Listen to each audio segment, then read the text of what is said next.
அனைத்து அன்பு உள்ளங்களுக்கும் நமஸ்காரங்கள்.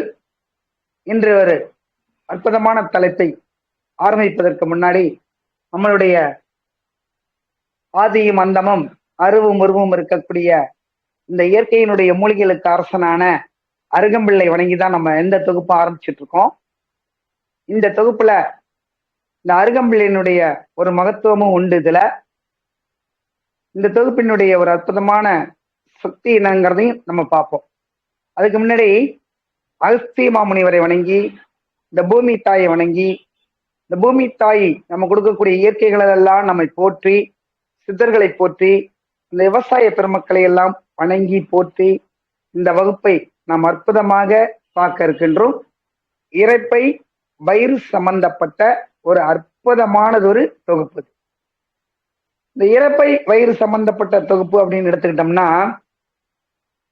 இப்ப நான் உங்களுக்கு ஒரு பிலிம்ல காமிக்கிறேன் பாருங்க. இதுதான் இப்ப நம்ம பார்த்துட்டு இருக்க. இதுதான் இரைப்பை, சிறுகுடல், பெருங்குடல் அப்படிங்கிற ஒரு அற்புதமான பகுதி. இங்க பாருங்க, இந்த பகுதி தான். இது எல்லாத்துக்கும் உங்களுக்கு தெரியும். இது மாதிரிதான் நம்மளுடைய வயிற்று பகுதியில அமைஞ்சிருக்கு. இது எப்படின்னு கேட்டீங்கன்னா, அன்னப்பைங்களாம் இரைப்பைன்னு சொல்லலாம். இது நம்ம சாப்பிடக்கூடிய உணவுகளை ஜீரணமாகி இந்த அன்னக்குழாய் வழியாக இரைப்பைக்கு வந்து சேர்ந்துரும். அந்த இரைப்பை எப்படின்னு கேட்டீங்கன்னா, இடது பக்கம் கொஞ்சம் பெருசாவும் வலது பக்கம் கொஞ்சம் சின்னதாகவும் இருக்கும் பாருங்க. இப்படிதான் இருக்கும். இப்படிதான் இதனுடைய அமைப்பு பார்த்தீங்கன்னா ரொம்ப அற்புதமானது ஒரு அமைப்பா இருக்கும். இந்த இரைப்பையினுடைய அமைப்பு இது சுமார் 10 அங்குலம் தான். இதனுடைய அமைப்பு வந்து 10 அங்குலம் தான் இருக்கும். அதுக்கு மேல நீளமா இருக்காது. 10 அங்குலம். நம்ம இப்படி 5 அங்குலம் தான் இருக்கும். இது வந்து கீழே சென்று அன்னக்குழாய் முடிகிறது. இதுக்கு கீழேன்னா அங்க பாத்தீங்கன்னா அன்னக்குழாய் வந்து இங்கதான் முடியுது. இங்கதான் முடியும். அப்ப மேல வந்து கொஞ்சம் பெருசா இருக்கும், கீழே வந்து சின்னதா போயிட்டு இருக்கும். இந்த அன்னப்பையினுடைய அன்னை இரைப்பைன்னு சொல்லுது. இப்ப அன்னப்பை பார்க்கும்போது மேல்பாகம் கீழ்பாகம் குறுக்கியும், மேல்பாகம் வந்து கொஞ்சம் பெருசா இருக்கும், கீழ்பாகம் கொஞ்சம் சின்னதா இருக்கும். இதோட அமைப்பை நான் சொல்றேன். இப்ப இது அமைப்பை நான் இப்ப சொல்றேன். அப்புறம் இது பாத்தீங்கன்னா இதற்கு தேவையான தோல் மடிப்புகள் அதிகமா இருக்கும். அந்த இரைப்பைக்குள்ளார தோல் மடிப்புகள். அப்புறம் இதனுடைய ஒரு அற்புதமான சக்தி என்னன்னு கேட்டீங்கன்னா, இதுல நீர் சுரந்துட்டே இருக்கும். அந்த தடிப்பான பகுதியில நீர் சுரந்துட்டே இருக்கும். அந்த நீர் வந்து என்ன பண்ணும், நம்மளுடைய இரைப்பை, அதாவது கணையத்திலிருந்து வரக்கூடிய நீர், பித்தப்பையிலிருந்து வரக்கூடிய நீர், கல்லீரலிருந்து வரக்கூடிய நீர், இவைகளெல்லாம் ஒன்றாக எடுத்துக்கொண்டு எது எடுத்துக்கும், நம்ம சாப்பிடக்கூடிய உணவு இருக்கு பார்த்தீங்களா, அங்க உமிழ் நீரோட, இந்த உமிழ் நீரோட எடுத்துக்கக்கூடிய உணவு இந்த நீர்களெல்லாம் எடுத்துக்கிட்டு திரும்ப இரைப்பையில வந்து விழுந்துரும்.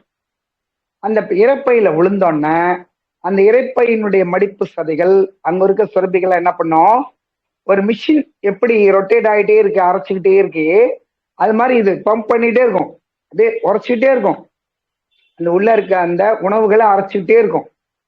அப்படி அரைக்கிற முக்கியமான ஒரு பாகம், முக்கியமான ஒரு இயந்திரம் இரைப்பை தான். அந்த இரைப்பையில அரைக்கப்பட்டு தான் திரும்ப என்ன பண்ணும், எங்க வரும்னு கேட்டீங்கன்னா சிறுகுடலுக்கு வரும். சிறுகுடல் வந்து 20 அடி நீளம் இருக்கும். சும்மா நம்ம சாதாரண 1 அடி 2 அடி எல்லாம் கிடையாது. அப்படியே பின்னி பிணைக்கப்பட்டு 20 அடி நீளம் இருக்கும் சிறுகுடல். அந்த சிறுகுடலினுடைய 20 அடி நீளமும் முதல்ல எடுத்துக்கிட்டீங்கன்னா ஒரு சுருண்டு பாத்தீங்கன்னா ஒரு 10 அங்குல நீளம் தான் இருக்கும். திரும்ப 17 அடி நீளமும் ஒரே ரவுண்டா அப்படியே சுத்திக்கிட்டே இருக்கும். இதுல வந்து என்ன பண்ணும், இரைப்பையில இருந்து வரக்கூடிய அந்த உணவுகளை அற்புதமா இருக்கக்கூடிய அந்த சிறுகுடல் என்ன பண்ணும், உரியப்பட்டு அங்கேயும் ஒரு ஜீரண மண்டலம் நடக்கும். எங்க சிறுகுடல்லையும் அங்கேயும் ஒரு ஜீரண மண்டலம் நடந்து திரும்ப என்ன பண்ணும், பெருங்குடல் இருக்கும். பெருங்குடல் 6 அடி நீளம் தான் இருக்கும். அப்ப சிறுகுடல் பெருசு, பெருங்குடல் எவ்வளவு, 6 அடி நீளம் தான் இருக்கும். இதான் வயிற்று பகுதி, நம்ம சொல்லக்கூடிய வயிற்று பகுதி இதுதான். இந்த 6 அடி நீளத்துலதான் மறுபடி அதுல இருக்கக்கூடிய நிணநீர்கள், அதில் இருக்கக்கூடிய உணவுகளினுடைய செல்கள் எல்லாம் உற்பத்தியாக்கப்பட்டு திரும்ப ரத்தத்துல கலந்து அந்த ரத்தத்தில் இருக்கக்கூடிய செல்கள் அந்த சிவப்பு நிறங்கள்லாம் வந்து எலும்பு மஜ்ஜையில உற்பத்தி ஆகிக்கும். இது போய் திரும்ப உற்பத்தி பண்ணிடும், தூண்டிக்கிட்டே இருக்கும். எப்படி ஒரு இடத்துல வந்து ஒரு பொருளை வச்சு தூண்டி விடுறோமோ அது போல அது இயங்கிட்டே இருக்கும். இதுக்கெல்லாம் யாரு என்ன சொல்லி கொடுத்தாங்கன்னு அதெல்லாம் தெரியாது. அது வேலையை தானா பண்ணிக்கிட்டே இருக்கும். இதுக்கு என்ன இயந்திரம் வேலை செய்யுது எதுவுமே அதெல்லாம் கிடையவே கிடையாது. இதுக்குதான் இப்ப நம்ம மூலிகை மருந்துகளை நம்ம எடுத்துக்க இருக்கோம். புரியுதுங்களா? இப்ப அப்படிதான் இப்ப இந்த 6 அடியில வந்து கீழ் குடல் பகுதி, அதாவது கீழ் குடல் பகுதி வருது பாத்தீங்களா, அங்க அப்பண்டிசிஸ் சொல்லிட்டு ஒரு விதமான அதாவது குடல் வால்வு இருக்கும். அதுதான் முக்கியம். எந்த சைடு இருக்கும் சார் அப்படின்னு கேட்டீங்கன்னா உங்களுக்கு லெஃப்ட் சைடு வரும், ரைட் சைடு வராது. லெஃப்ட் சைடு தான் அந்த எண்டு முடியும். எந்த முடியும்? இந்த பெருங்குடல் முடிகிற பகுதியில அந்த குடல் வாழ்வு இருக்கும். இதெல்லாம் வயிற்று பகுதியில உள்ள ஒரு அங்கங்கள். அந்த அந்த குடல் பகுதியினுடைய கடைசி பகுதியில வந்து அந்த குடல் வாழ்வு பகுதி இருக்கு பாத்தீங்களா, அது ஒரு சுரபி சுரந்துட்டே இருக்கும். ஆனா அது தேவையில்லைன்னு சொல்லலாம். ஆனா அங்கு நம்ம உடலுக்கு தேவையான பகுதியும் உண்டு. அது எதுக்கு சார் பயன்படுத்துது அப்படின்னா, அதுல சுரக்கக்கூடிய சுரப்பிகள் நம்ம சாப்பிடுறோம் இயற்கை உணவுகளை ஜீரணிக்கக்கூடிய ஒரு பகுதி தான் அந்த அப்பண்டிசிஸ், அதாவது குடல் வாழ்வு. இந்த குடல் வாழ்வு ரொம்ப ரொம்ப முக்கியம். பெருங்குடலுக்கு சம்பந்தப்பட்டிருக்கு. குடல் வாழ்வு ரொம்ப ரொம்ப முக்கியமான பகுதி. இந்த குடல் வாழ்வுக்கு முன்னாடியே இரைப்பையில இருந்து, சிறுகுடல்ல இருந்து, பெருங்குடல்ல இருந்து எல்லா நீர்களும் உறைஞ்சப்பட்டு, அதாவது அதுல இருக்கக்கூடிய இந்த உணவு முறையான ஒரு ஜீரண மண்டலம் எல்லாம் ரத்தத்துல கலந்துட்டு திரும்ப நம்மளுடைய மலக்குடல் பகுதியில வந்து தங்கிடும். அது வயிற்று பகுதியில தான் இருக்கு மலக்குடல்.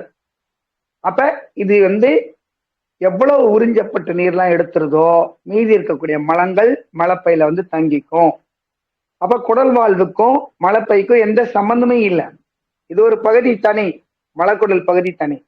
அப்ப அந்த குடல் வாழ்வு பகுதிய நம்ம பத்திரமா பாதுகாத்துக்கணும். அதுக்குதான் என்ன பண்றது, இப்ப நான் உணவு முறைகளை பத்தி தான் சொல்ல வரேன். அந்த குடல் பகுதியை பாதுகாக்கிறதுக்கு இயற்கை முறையில எல்லாத்தையும் பாதுகாக்கிறதுக்கு பற்றின விஷயங்கள் தான் இப்ப இந்த தொகுப்புல நம்ம பேச வந்திருக்கோம். புரியுதுங்களா?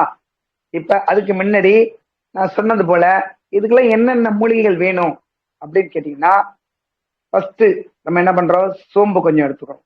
சோம்பு சோம்பு அற்புதமான மருந்து. சோம்பு சோம்பு ரொம்ப அற்புதமானது. சோம்பு. அடுத்து பாத்தீங்கன்னா கொத்தமல்லி, தானியா. தானியா பாத்தீங்கன்னா கொத்தமல்லி, இது கொத்தமல்லியாவே நான் உங்கள்கிட்ட காமிச்சிருக்கேன், தானியா.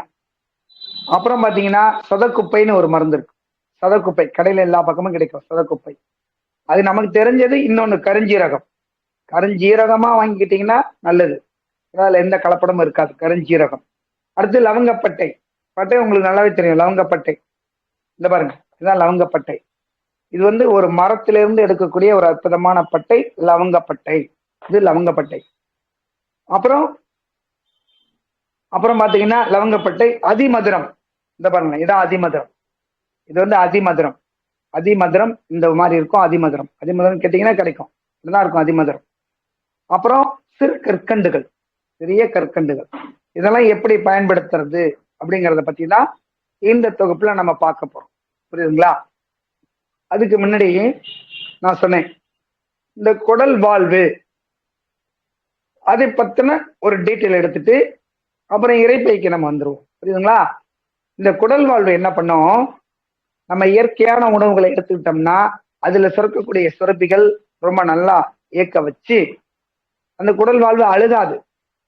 அதுக்கு தேவையான வேலையை செய்துக்கிட்டே இருக்கும். அதுக்கு தேவையில்லாத வேலையை நம்ம கொடுக்க இல்லாத போது அது என்ன பண்ணோம், கொஞ்சம் கொஞ்சமா வலி எடுக்க ஆரம்பிச்சிடும், அழுகி போய். அது இந்த சைடு லெஃப்ட் சைடு தான் வலிக்கும். அதாவது லெஃப்ட் சைடு தான் வலிக்கும். ரைட் சைடு வலிச்சுன்னா கண்டிப்பா அப்பண்டிக்ஸ் கிடையாது, குடல் வாழ்வு கிடையாது, இங்கிட்டு தான் வலிக்கும். அப்ப இந்த வலி இங்கிட்டு வரும்போது இடுப்பு வலி வரும். அந்த இடுப்பு வலி வந்துச்சுன்னா இந்த அப்பண்டிக்ஸ் வலி வர்றவங்களுக்கு, குடல் வாழ்வு வலி வர்றவங்களுக்கு உறுதியா வாமிட்டிங் வரும். இதெல்லாம் ஒரு சிம்டம்ஸ். வாமிட்டிங் வரும் வயிற்றுக்குள்ள இருக்கக்கூடிய பகுதியில. இது ஒரு முக்கியமானது. ஒரு பிரச்சனை, அதாவது குடல் வாழ்வு பிரச்சனை. அடுத்து வாமிட்டிங் வரும்.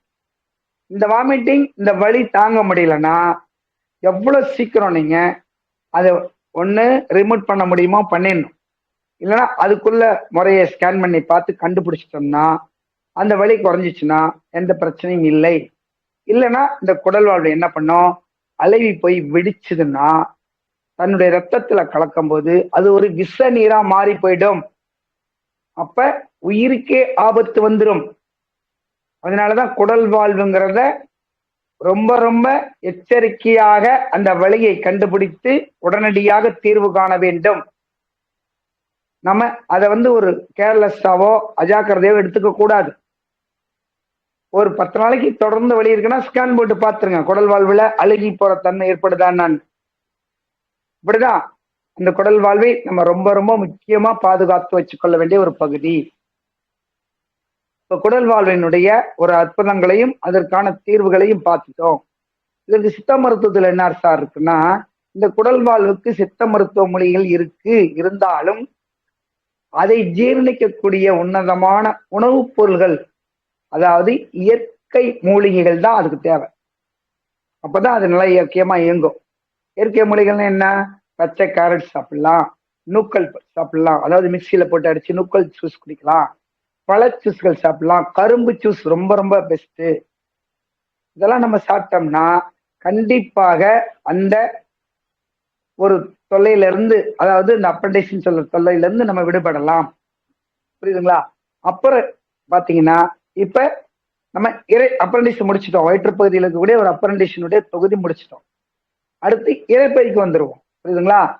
நம்மளே சொல்லியிருக்கேன், இந்த குளோட்டல் நம்மளுடைய உணவுகள் வாயில ஜீரணமாகி இந்த பகுதியில இங்கிருந்து குளோட்டல் அன்னக்குழாய் வழியா இங்குள்ள கணையம் கல்லீரலுடைய நீரெல்லாம் சேகரிக்கப்பட்டு இறைப்பையில அதே மிஷின் மாதிரி அரைச்சிட்டே இருக்கும். இந்த அரைக்கிற பகுதி 4 மணி நேரம் செயல்படும். அப்ப இந்த இறைப்பை எப்படி இருக்கும்னு கேட்டீங்கன்னா, அதில் ஒரு ஆசிட் ஃபார்ம் ஆகும், அதாவது ஒரு திரவம் ஃபார்ம் ஆகிட்டே இருக்கும். அந்த திரவம் அதாவது உற்பத்தி ஆனாதான் நம்ம சாப்பிட்ற சாப்பாடு ஜீரணமாகும், இல்லைன்னா ஆகாது. அப்ப இதுக்குள்ளர இந்த ஆசிட் குறையவே குறையாது. எப்ப குறையும்னு கேட்டீங்கன்னா, உடல் நோய்கள் உபாதைகள் ஏற்படும் போதுதான் அந்த ஆசிட் ஃபார்ம் குறையும், அல்லது அதை தூண்டுதல் அதிகமா செய்யும் போது, உணவு முறை இல்லாத நிலை வரும்போது அது குறையும். இதுதான் இந்த ஆசிட் தேவையில்லாத உணவு அதுக்கு கொடுக்கலன்னா, கவலை ரொம்ப அதிகமாச்சுன்னா, அல்லது நம்மளுடைய உணவு பழக்க வழக்கங்கள்ல மாற்றம் ஏற்பட்டால், காரங்கள் அதிகமாக எடுத்துக்கொண்டால், எண்ணெய் பதார்த்தங்கள் அதிகமாக எடுத்துக்கொண்டால், அல்லது புளிப்புத்தன்மை அதிகமாக எடுத்துக்கொண்டால் கண்டிப்பாக அந்த ஆசிட் ஃபார்ம் ஆகிறது ஒத்துக்காது.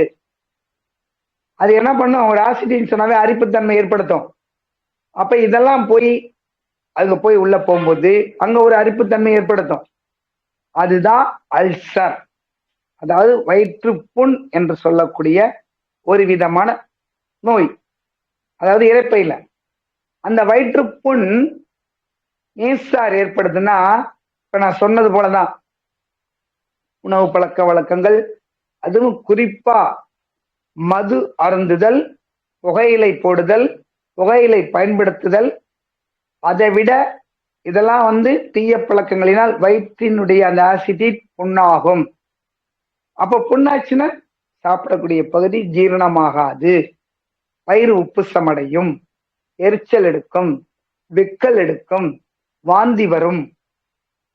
இதெல்லாம் முக்கியமானதொரு உணவு முறைகளை நம்ம கடைபிடிக்க வேண்டியது வயிற்று பகுதிக்கு. இந்த வயிற்று பகுதி என்ன சார் அப்படி பிரமாதமா சொல்றீங்க? ஆமாங்க, அது நம்மளுடைய மூளை செயல்பாட்டுக்கு உகந்த, நம்ம உடலுக்கு தேவையான ஒரு உன்னதமான பகுதி அந்த வயிற்று பகுதி தான், அந்த இரைப்பை தான். அது எவ்வளவு தெரியுங்களா பாதுகாக்கணும், அவ்வளவு பாதுகாக்கணும். அப்ப இந்த அல்சர் எதனால ஏற்படுது அப்படின்னா, அதுதான் இப்ப நான் சொன்ன பழக்கங்கள்னால. இதுல என்ன சார் உணவு கட்டுப்பாடு தேவை, என்ன உணவுகள் தேவை அப்படின்னா, முதல்ல என்ன உணவுகள் தேவைன்னு நம்ம எடுத்துக்குவோம். 4 மணி நேரத்துக்கு ஒருக்க கரெக்டா சாப்பிடணும். சாப்பிட்றதுக்கு முன்னாடி ஒரு 1/2 டம்ளர் தண்ணி குடிச்சுக்கணும். சாப்பிடும் போது தண்ணி எல்லாம் குடிக்க கூடாது. அதே மாதிரி சாப்பிட்டதுக்கு அப்புறம் ஒரு 1/2 டம்ளர் தண்ணி குடிச்சிட்டு ஒரு 20 நிமிஷம் 10 நிமிஷம் கழிச்சு அப்புறம் வறட்சி ஏற்படும் போது தண்ணி குடிச்சுக்கணும். அப்ப இது மாதிரிலாம் நம்ம முறையா கடைப்பிடிச்சிட்டு வந்துட்டோம்னா அந்த ஆசிட்டிட் நம்மளுடைய சாப்பாட்டு உணவுகளை கரெக்டாக ஜீரணத்தை கொடுத்து சிறுகுடல் பெருங்குடலுக்கு அனுப்பிச்சு வச்சிரும். இந்த ஆசிட்டிட் ஃபார்ம் ஆறுதல நம்ம தொல்லை கொடுத்தாதான் வயிறு உப்புசல் எரிச்சல் ஏற்படும். அது எப்படி தொல்லை கொடுக்குங்கிறத நம்ம பார்ப்போம். அதுக்கு முன்னாடி இந்த வயிறு புண்ணாம இருக்கிறதுக்கு உள்ள தீர்வு முன்னாடியே சொல்லிட்டேன். காலை எழுந்திருச்சொன்ன தயவு செய்து பெட் காபி சாப்பிடாதீங்க, டீ சாப்பிடாதீங்க. ஒரு 1/2 டம்ளர் மட்டும் தண்ணி குடிங்க. தம் கட்டி தண்ணி குடிக்கணுங்கிற அவசியம் இல்லை. காலைல ஒரு 1/2 டம்ளர் இல்லைன்னா 1 டம்ளர் வாட்டர் எடுத்துங்க. நல்ல சாதாரணமான தண்ணி எடுத்துக்கிட்டாலே போதும். அப்புறம் பல ஜூஸ்கள் எடுத்துங்க, அதுதான் முக்கியம். இப்ப இந்த வயிறு புண்ணுக்கு பழ ஜூஸ்கள்னு எதை எடுத்துக்கலாம்னு கேட்டீங்கன்னா, மாதுளை பழம் ரொம்ப அற்புதமானது மூலிகை.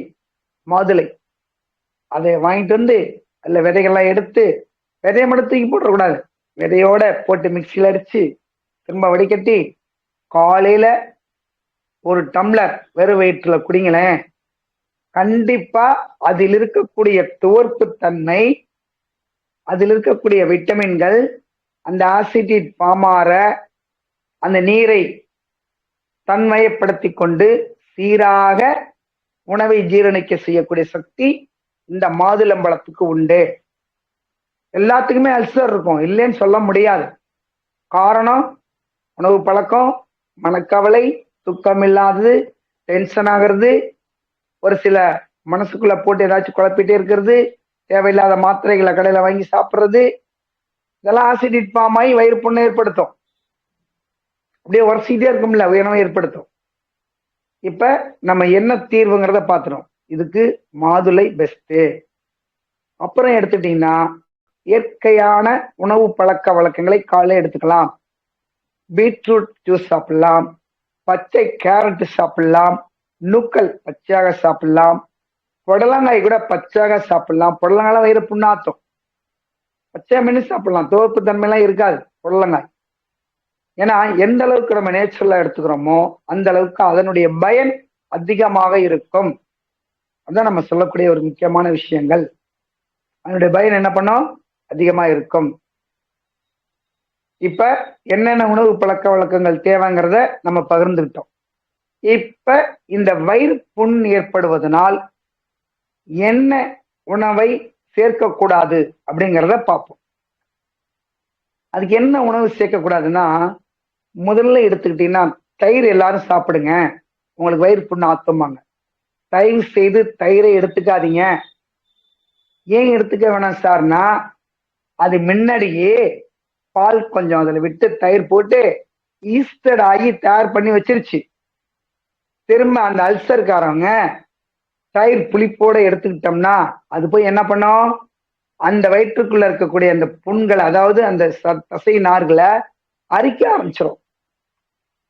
அப்ப தயிர் என்ன பண்ணும், ஒரு பாத்திரத்துல போட்டு அந்த தயிரை கொஞ்சம் அலம்பி பார்த்தீங்கன்னா பாத்திரம் பல பல பல பலன்னு இருக்கும். அது போலதான் நம்மளுடைய வயிற்றுல இருக்கக்கூடிய அந்த இறைப்பையான பாத்திரத்துல போனோன்ன இது போய் அங்க அரிக்க ஆரம்பிச்சிச்சுன்னா புண்ணு மறுபடியும் ஆக்கி விட்டுரும். எப்படி புண்ணு மறுபடியும் ஆக்கி விட்டுரும். அப்ப நம்ம என்ன பண்ணணும், தயிர் எடுத்துக்க கூடாது. தயிர் எடுத்துக்கலாம் எப்படின்னா, அது புளிப்பு இல்லாம இருந்துச்சுன்னா, அதிக புளிப்பு சுவை இல்லாம இருந்துச்சுன்னா அதில் தண்ணி அதிகமாக கலந்து மோராக எடுத்துக்கொள்ளலாம். அது ரொம்ப ரொம்ப முக்கியம். ஆனா தயிரை புளிப்போட எடுத்துக்கிட்டோம்னா கண்டிப்பாக வயிற்று வலி உடனே தூண்டிவிடும். தயிர் சம்பந்தப்பட்ட புளிப்போட சாப்பிட்டோம்னா. அப்ப தயிர் மட்டும்தான் புளிப்பை தூண்டி விடுமா அப்படின்னா, எலுமிச்சம்பழமும் அதுவும் புளிப்புத்தன்மை உள்ளது, அது ஆசிட்டிட் ஃபார்ம் ஆக்கும், அது அரிப்புத்தன்மை உள்ளது. அப்புறம் பாத்தீங்கன்னா புளிக்குழம்பு, மீன் குழம்பு, இதெல்லாம் கூட ஆசிடிக் ஃபார்ம் ஆகும். இதெல்லாம் எவ்வளவு சார் சாப்பிடுறது? அதுக்குதான் என்ன பண்றோம், சாம்பார் போட்டு கொஞ்சமா ரசத்துல மேக்சிமம் வயிறு புண்ணா இருக்கிறவங்க தயவு செய்து கொத்தமல்லி பயன்படுத்துங்க, தக்காளி பயன்படுத்துங்க, புளி எடுத்துக்காதீங்க, புளி ரசம் வைக்காதீங்க. வயிறு புண்ணா இருக்கிறவங்களுக்கு எப்படி சார் வயிறு புண்ணா இருக்குன்னு தெரியும் அப்படின்னு கேட்டீங்கன்னா, அதான் முன்னாடியே சொல்லியிருக்கேன், எரியும், வயிற்றுல உப்புசமா இருக்கும், பசி எடுக்காது, ஒரு சிலத்துல ஏப்பம் வரும். இதெல்லாம் அந்த ஆசிட்டினுடைய ஒரு வேலை. அந்த உள்ள இருக்கக்கூடிய அந்த இறப்பையினுடைய நீரினுடைய ஒரு தத்துவங்கள் இதெல்லாம் தோண்டி ஒரு எனக்கு செரிமிக்க முடியல, எனக்கு செமிக்க முடியலன்னு சொல்லிட்டு வெளியே கொண்டாந்து காமிக்கும். எரிச்சலை ஏற்படுத்தும், வாந்தி கொண்டாந்து விடும், வைக்கலை ஏற்படுத்தும், வயிற்று வலி வரும். இது மாதிரிதான். அப்ப இதுக்கு என்ன சார் மருந்துகள் அப்படின்னா, அதுக்குதான் மருந்துகள் இப்ப நான் சொல்லப்போறேன். இப்ப இறைப்பையினுடைய அற்புதமான தத்துவங்களை பத்தி நம்ம இப்ப பேசிட்டோம், புரியுதுங்களா? இறைப்பையினுடைய தத்துவங்கள் எப்படி இருக்கும், அது என்ன உணவு பயன்படுத்தணும், அதுக்கு என்ன உணவை தவிர்க்கணும் அப்படிங்கிறத பத்தி ரொம்ப அற்புதமா பேசிட்டோம்.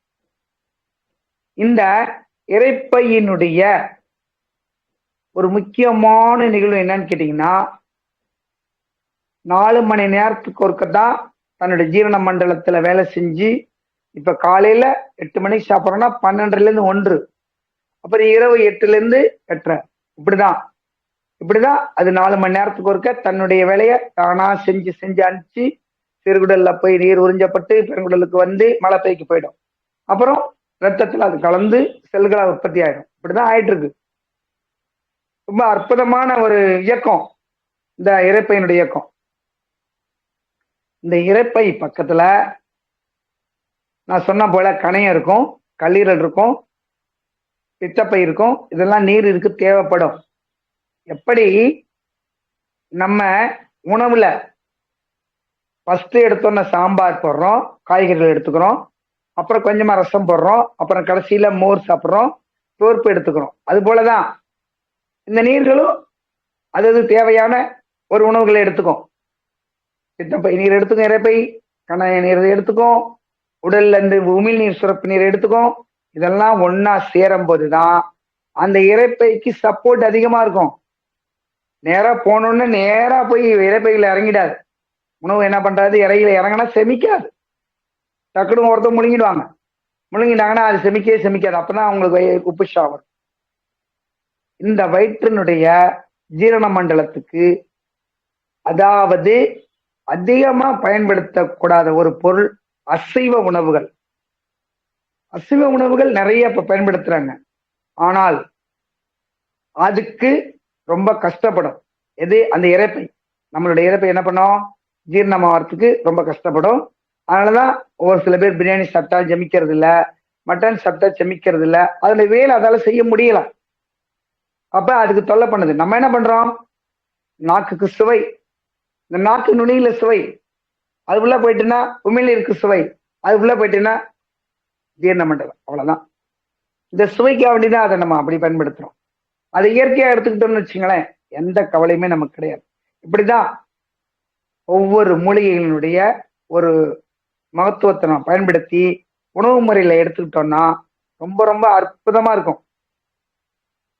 இப்ப இதற்கு என்ன சார் இயற்கையான மூலிகை மருந்துகள் அப்படின்னு கேட்டீங்கன்னா, நான் இப்ப சொன்னது போலதான் சோம்பு எடுத்துக்கணும்.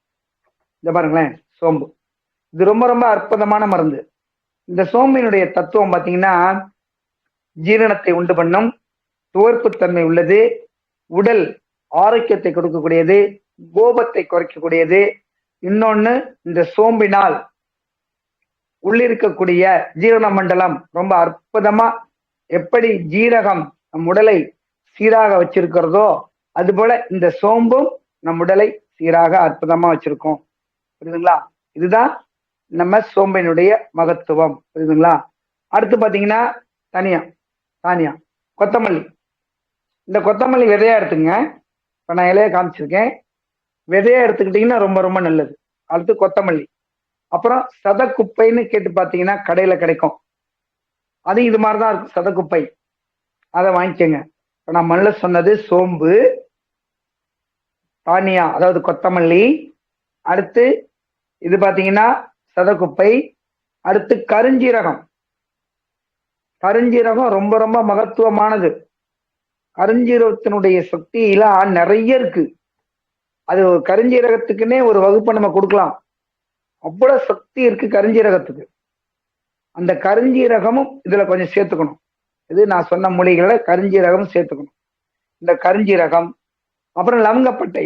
நமக்கு எல்லாமே தெரியும், இந்த பட்டையினுடைய மகத்துவம் எல்லாம் தெரியும். இப்ப கருஞ்சீரகத்தினுடைய மகத்துவம் என்ன சார்னு கேட்டீங்கன்னா, உயிர் அணுக்களை உற்பத்தி அதிகமா உண்டு பண்ணும். கருஞ்சீரகம் அவ்வளவு சக்தி வாய்ந்தது. ஜீரண மண்டலத்தை சீராக வைக்கக்கூடிய உயர்ந்த மருந்து கருஞ்சீரகம். அந்த கருஞ்சீரகத்திலே நீரிழிவு நோயை குணப்படுத்தக்கூடிய சக்தி கருஞ்சீரகத்துக்கு உண்டு.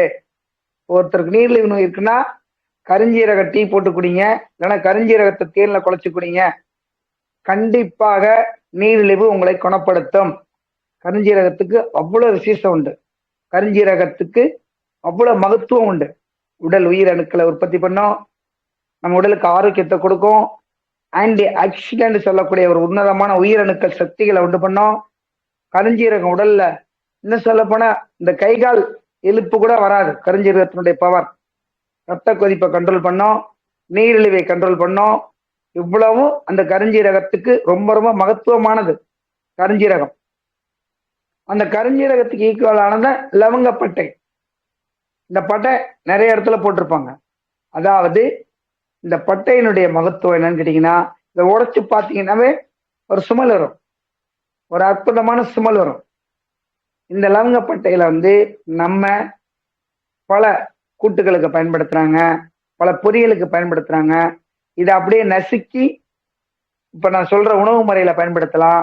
புரியுதுங்களா? அதாவது இந்த நீர்ல கஷாயத்துல பயன்படுத்தலாம். இப்படிதான் இந்த லவங்கப்பட்டை. சதக்குப்பைங்கிறது எல்லாத்துக்கும் தெரியும். இப்ப லவங்கப்பட்டை எடுத்துட்டோம். அடுத்து அதிமதுரம். இதான் அதிமதுரம். அதிமதுரம் கொஞ்சம் கொஞ்சம் எல்லாமே எவ்வளவு சார் அளவு எடுத்துக்கணும்? ஒரு 10 கிராம் எடுத்துங்க போதும். எல்லாத்துலயுமே ஒரு 10 கிராம். அல்லது எங்களுக்கு அவ்வளவு வேணாம் சார், கொஞ்சம் கம்மியா எடுத்துக்கலாமான்னா 5 கிராம் எடுத்துங்க. அப்ப அந்த அளவுக்கு நீர் வச்சுக்கணும். ஒரு 5 கிராம். இப்ப இதோட சிறு கற்கண்டு. இப்ப நீரிழிவு நோய் இருக்கிறவங்க கற்கண்டு தேவைப்படாது. அல்லது எங்களுக்கு கற்கண்டு தேவையில்லை, நாங்க அப்படியே துவர்ப்போட குடிச்சுக்கிறோம்னா தாராளமா குடிக்கலாம். இதெல்லாம் என்ன பண்ணணும், இந்த ஒரு 10 கிராம் அல்லது 5 கிராம் இந்த சோம்பு எடுத்துங்க. அப்புறம் தானியம், அதாவது கொத்தமல்லி எடுத்துங்க. அப்புறம் பாத்தீங்கன்னா சதக்குப்பை, எல்லாமே சம அளவு எடுத்துங்க. எடுத்து ஒரு 200 மில்லி தண்ணியில எல்லாத்தையும் போடுங்க. சமமா போட்டு நல்லா காய வைங்க, வடிகட்டுங்க. ஒரு 50 மில்லி வர அளவுக்கு நல்லா அந்த உள்ள இருக்க எசன்ஸ் எல்லாம் இறங்கணும். 50 மில்லிய வடிகட்டிட்டு காலையில உணவுக்கு முன்னாடியும் அருந்தலாம், அல்லது மத்தியானமும் அருந்தலாம், இரவும் சாப்பிடலாம். இதற்கு எந்த நேரம் என்று கணக்கு கிடையாது. இது ஒரு மூலிகை டீ, மூலிகை சூப்புன்னு கூட சொல்லலாம். இது எதுக்குன்னு கேட்டீங்கன்னா, இரைப்பையை சீர் செய்து இரைப்பை புண்ணை ஆற்றுவதற்கான அற்புதமான மூலிகை. இப்ப சொன்ன மூலிகை என்னென்ன? சோம்பு, கொத்தமல்லி, சதக்குப்பை, கருஞ்சீரகம், லவங்கப்பட்டை, அதிமதுரம், தேவைன்னா கல்கண்டு அல்லது பனக்கல்கண்டு. இதை எடுத்துக்கிட்டாலே போதும். இதெல்லாம் கொதிக்க வைக்கணும். வடிகட்டி ஒரு 48 நாளைக்கு நீங்க சாப்பிட்டு பாருங்க. ஒரு மண்டலம் உங்களுக்கு வயிற்றுல புண்ணுங்கிறதே அப்படியே ஆறிடும். இது ஒரு வயிற்றில் இருக்கக்கூடிய ஆசிட்டிக்குள்ள எப்படி வெளி பிரயோகத்துக்கு ஒரு புண்ணுக்கு வந்தா ஒரு தேங்காய் எண்ணெய் தடவுறோமோ, அது போல இந்த வயிற்றுக்குள்ள இருக்கக்கூடிய புண்ணை ஆற்றுவதற்கு எப்படி மாதுளம்பழ ஜூஸ் நமக்கு பயனுள்ளது இருக்கதோ, அது போல ஜீரண மண்டலம், வயிற்று புண்ணாற்றுவதற்கு, ஜீரண சக்திக்கு தேவையான உணவு முறையான முறையில அதை வகுத்து கொடுக்கறதுக்கு எல்லாருக்குமே இந்த உணவு வகைகள் உங்களுக்கு நல்லா வேலை செய்யும். நீங்களே சிந்திச்சு பாருங்களேன், இதுல கலந்திருக்கக்கூடிய ஒவ்வொரு மூலிகை மருந்துகளும் எப்படி இருக்கும்னு. அப்ப நம்ம ஏன் அதை பயன்படுத்தக்கூடாது? அப்படிதான் பயன்படுத்தணும். இப்படிதான் இந்த உணவுகளை நம்ம பயன்படுத்தணும். அப்ப இந்த ஒவ்வொரு மூலிகைகளையும் ஒவ்வொரு சக்தி இருக்கிறத நம்ம உணர்ந்துட்டு எடுத்துக்கிட்டோம்னா ரொம்ப ரொம்ப அற்புதமா இருக்கும். ஆனா முடிந்த அளவுக்கு ஒரு நாளைக்கு ஒரு வேளை அல்லது 2 வேளை இயற்கையான உணவுகளை எடுத்துங்க. அது ரொம்ப ரொம்ப முக்கியம் வயிற்று பகுதிக்கு. இயற்கையான உணவுகள் என்ன சார்? கொண்டக்கடலை எடுத்து சாப்பிடுங்க, பயிர் வச்சு சாப்பிடுங்க, இயற்கையான உணவு. அப்புறம் பாத்தீங்கன்னா இன்னும் நிறைய இருக்கு. கொள்ளு கொஞ்சம் எடுத்து சாப்பிடுங்க, அதெல்லாம் வயிறு புண்ணு ஆத்தும். கொள்ளு. அப்ப நான் சொன்னது போல மாதுளம்பழ ஜூஸ் கொடுங்க, இயற்கையான உணவு. இதெல்லாம் வேக வச்சு சாப்பிடணுங்கிறது இல்ல, அது முளைக்கட்டி அப்படியே நம்ம உள்ளுக்குள்ள கொஞ்சோண்டு லைட்டா ஏதாச்சும் மேல இந்த தானியம், அதாவது கொத்தமல்லி பொடி, அதாவது ஜீரகப்பொடி ஏதாச்சும் எழுதி போட்டு இப்படி நம்ம சாப்பிடலாம், இயற்கையா சாப்பிடலாம் அந்த டேஸ்டுக்காண்டி. அப்ப ஒவ்வொரு பொருளையும் நாம் இயற்கையாக எடுத்துக்கொண்டோம் என்றாலே நமக்கு ரொம்ப ரொம்ப அற்புதமான ஒரு நிலை ஏற்படுத்தும். நம்ம உடல் ஆரோக்கியத்துக்கு முக்கியமானது. இப்ப இரைப்பையினுடைய தத்துவத்தை நாம் அழகாக பார்த்து விட்டோம். இரைப்பையில இப்ப நான் சொன்ன அந்த புண்ணு ஏற்படுறவங்களுக்கு மேல் பகுதி வலிக்கும், அவங்களுக்கு ஷோல்டர்லாம் வலிக்காது. அதாவது இதய கோளாறு இருக்கிறவங்க தான் வலி வருதுன்னா டக்குனு இதயத்தை பிடிச்சுக்குவாங்க. பிடிச்சிட்டு பின்னாடி வலிக்குது, இந்த கையோட வலிக்குதுன்னா அது வயிற்று வலி கிடையாது. எனக்கு இந்த இடத்துல எரியுது, இந்த இடத்துல வயிறு உப்புசமா இருக்கு, விக்கல் வருது, சாப்பிட்டோன்னா வாந்தி வருது அப்படின்னா தான் வயிறு புண்ணா எடுத்துக்கணும். ஆனா இங்க எரிஞ்சு இந்த எரிச்சல் என்ன பண்ணும், இப்படியே மேல ஏறி இதயத்துல ஏறி அப்படியே ஷோல்டர் வலி இதோட கை வந்தா அது இதயத்தில் இருக்க கோளாறுகள் ஏற்படுவதற்கு என்று உடனடியாக நம்ம அதை பார்க்கணும். புரியுதுங்களா? இப்படிதான் நம்ம பார்க்கணும் அதை. அப்ப அதுக்கெல்லாம் நிறைய வித்தியாசங்கள் இருக்கு. அப்ப நம்ம என்ன பண்ணலாம், இன்னைக்கு என்ன சாப்பிட்டப்பா, இன்னைக்கு நான் புளிக்குழம்பு சாப்பிட்டேன் அதனால அல்சர் ஏற்படும், இன்னைக்கு நான் தயிர் புளிக்க சாப்பிட்டேன் அதனால அல்சர் ஏற்படும், நான் இன்னைக்கு டயத்துக்கு சாப்பிடல அப்படின்னா அல்சர் ஏற்படும். இதுல ரொம்ப பெருமையா டீ காபி சாப்பிட்றாங்க, வேணாங்க, அதை ஒதுக்கிடுங்க, கிரீன் டீ போட்டு குடிங்க, இல்லை லெமன் கொஞ்சமா குடிங்க, லெமன் ஜூஸ் குடிச்சிங்க, பப்பாளி ஜூஸ் குடிச்சிங்க. இந்த டீ காஃபி வயிற்றுல புண்ணை ஏற்படுத்தும், ஆனா அது நமக்குள்ள ஒரு சுறுசுறுப்பை ஏற்படுத்தும். ஆனா அதே சமயத்துல என்ன பண்ணும், வயிற்றுல புண்ணு ஏற்படுத்தும். அல்சர், வயிறு புண்ணு இருக்கிறவங்க, இரைப்பை புண்ணு இருக்கவங்க, அன்னக்குழாய் புண்ணு இருக்கிறவங்க கண்டிப்பா டீ காஃபி அதிகமா நிப்பாட்டணும். பால் சாப்பிடலாம் தாராளமாக. ஏன்னா அந்த பால் என்ன பண்ணும், உள்ள போய் 4 மணி நேரம் ஈஸ்டட் ஆகி அது புளிப்புத்தன்மையினால அது தயிர் மாதிரி ஈஸ்டட் ஆகி அப்புறம்தான் நம்ம சிறுகுடல் பெருங்குடலுக்கு வரும். அது வரலையும் அது உள்ளர ஜீரணம் ஆகிட்டே இருக்கும். அப்போ பால் சாப்பிடலாம், பால் சாப்பிடலாம், தப்பே கிடையாது. புரியுதுங்களா? தண்ணி தேவையான அளவு எடுத்துக்கலாம். இப்போ ஒருத்தருக்கு கேஸ்ட்ரிக் ட்ரபிள் வந்துருச்சு, ஜீரண மண்டலம் சரியா வேலை செய்யல, வாந்தி வந்துட்டே இருக்கு. இந்த வாந்தி வந்துட்டே இருக்கிறவங்க என்ன பண்ணணும், இப்பதான் தண்ணி குடிக்க கூடாது. இந்த தண்ணி குடிச்சோம்னா உள்ள போய் தண்ணியிலேயும் ஒரு அமிலத்தன்மை உண்டு. அந்த தண்ணியில அமிலத்தன்மை இருக்கிறது என்ன பண்ணும், அது வயிற்றுக்குள்ள போனோடனே திரும்ப திரும்ப சுட்டி திரும்ப வாந்தி தான் வளர்ந்து விடும். அப்போ அவங்க என்ன பண்ணணும்னு கேட்டீங்கன்னா, தண்ணியை நிப்பாட்டிட்டு இளநீர் குடிக்கலாம். அவங்க வெள்ளரி பிஞ்சு கூட சாப்பிடக்கூடாது, இளநீர் குடிக்கலாம். அல்லது ஏதாவது குளிர்ச்சியான பானங்கள் சாப்பிடலாம். பானங்கள்னா மாதுளம்பழ ஜூஸ் சாப்பிடலாம்.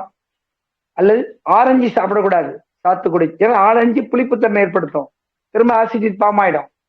அதே சாத்துக்குடி சாப்பிடலாம், திராட்சை சாப்பிடலாம், அது புளிப்பு அதிகமா இல்லாமல் இருந்தால். அப்ப தண்ணி குடிக்க கூடாது. தண்ணி குடிச்சிட்டோம்னா திரும்ப அந்த அமிலத்தன்மை ஏற்படுத்தி வாந்தி வந்துட்டே இருக்கும். சில பேர் என்ன பண்றாங்க, வாந்தி வந்தோன்னா தாகம் அதிகமா இருக்கு அப்படின்னு சொல்லிட்டு தண்ணி குடிக்க வச்சிடறாங்க. தண்ணி குடிச்சா திரும்ப திரும்ப வாந்தி வந்துட்டே இருக்கும். தண்ணி குடிக்க கூடாது. அப்ப என்ன பண்ணணும், கம்பங்கள் குடிக்கலாம், கேழ்வரகு குடிக்கலாம். இப்படி இயற்கையான உணவுகளை நம்ம அந்த நேரத்துல கொஞ்சம் குடிச்சுக்கிட்டோம்னா கண்டிப்பாக வாந்தி நின்றுக்கும். ஜீரண மண்டலத்தில் உள்ள ஒரு சக்தி அது இயங்க செய்ய ஆரம்பிச்சிடும். அப்புறம் கொஞ்சம் நேரம் ஆகி நம்மளுக்கு வயிற்றுக்கு சரியான முறையில் ஃபங்க்ஷன் ஆக ஆரம்பிச்சிச்சுன்னா அப்புறம் நம்ம திரும்ப என்ன பண்ணலாம், சாப்பிட்ட உணவு எடுத்துக்க ஆரம்பிச்சிச்சுன்னா அப்புறம் கொஞ்சம் நீர் குடிச்சுக்கலாம், தண்ணீர் குடிச்சுக்கலாம். இப்படிதான் நம்ம உணவை நம்மளே பாதுகாத்துக்கணும். ஊனதுக்கெல்லாம் மருத்துவம்னு போனோம்னு வச்சுக்கோங்க, ஒண்ணுமே பண்ண முடியாது.